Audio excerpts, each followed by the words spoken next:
আজ জুলাই 5, 2026। আমরা এই মুহূর্তে আছি কলোসিয়াম, ইতালির রোম শহরে কলোসিয়াম। এই কলোসিয়ামটা পৃথিবীর 7ম আশ্চর্যের মধ্যে একটি। এটা নির্মাণ কাজ শুরু হয় খ্রিস্টাব্দ 72 সালে ভেসপাসিয়ান সম্রাটের আমলে, আর নির্মাণ শেষ হয় খ্রিস্টাব্দ 80 সালে সম্রাট টাইটাসের আমলে। আর এই কলোসিয়ামের বর্তমান বয়স প্রায় 1950 বছর।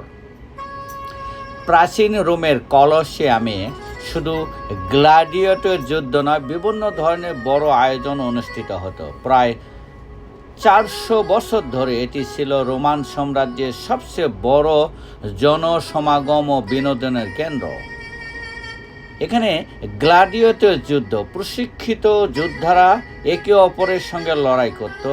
তলোয়ার, ঢাল, বর্শা, জাল ও ত্রিশূল ব্যবহার করা হতো। বিজয়ী যোদ্ধারা অর্থ, খ্যাতি, কখনো কখনো স্বাধীনতা পেত। এই গ্ল্যাডিয়েটর যুদ্ধ এসেছে গ্ল্যাডিয়াস, যার অর্থ তরোয়াল। দ্যাট মিনস তরোয়াল দিয়ে যুদ্ধ, যেটাকে সাধারণত বলা হয়। আর এখানে শুধু গ্ল্যাডিয়েটর যুদ্ধ না, এখানে বন্য প্রাণীদের সাথে শিকার করা হতো। সিংহ, বাঘ, ভাল্লুক, হাতি, চিতা ইত্যাদি প্রাণীর সঙ্গে যুদ্ধ বা শিকারের প্রদর্শনী হতো। দূরবর্তী অঞ্চল থেকে এসব প্রাণী রোমে আনা হতো। আর মৃত্যুদণ্ড শাস্তির প্রদর্শনী।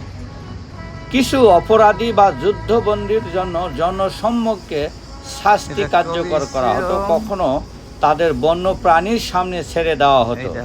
আর নকল যুদ্ধ বা সামরিক প্রশিক্ষণ, রোমান সৈন্যদের সামরিক দক্ষতা দেখানো হতো। ঐতিহাসিক যুদ্ধের দৃশ্য অভিনয় করে দেখানো হতো।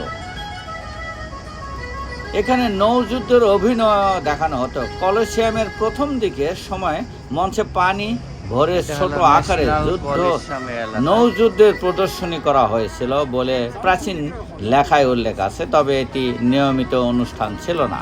সম্রাটের বৃষের অনুষ্ঠান, নতুন সম্রাটের অভিষেক, বিজয় উদযাপন, সম্রাটের বড় উৎসব উপলক্ষে বিশেষ আয়োজন হতো। সম্রাট নিজে উপস্থিত থেকে বিজয়ীদের পুরস্কার দিতেন।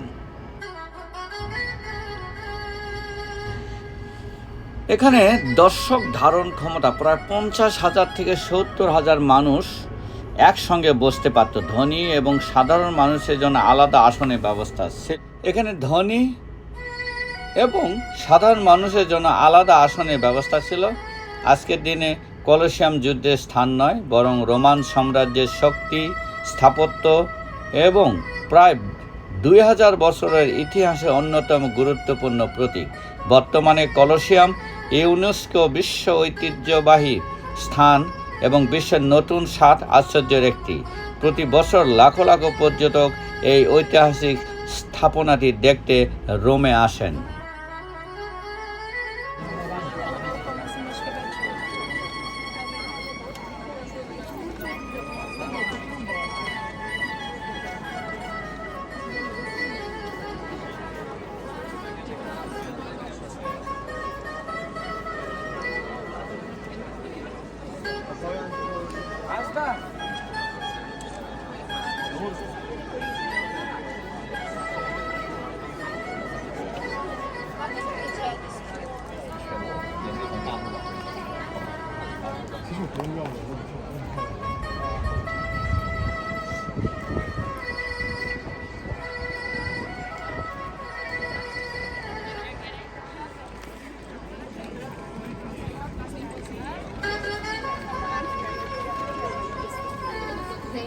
Capio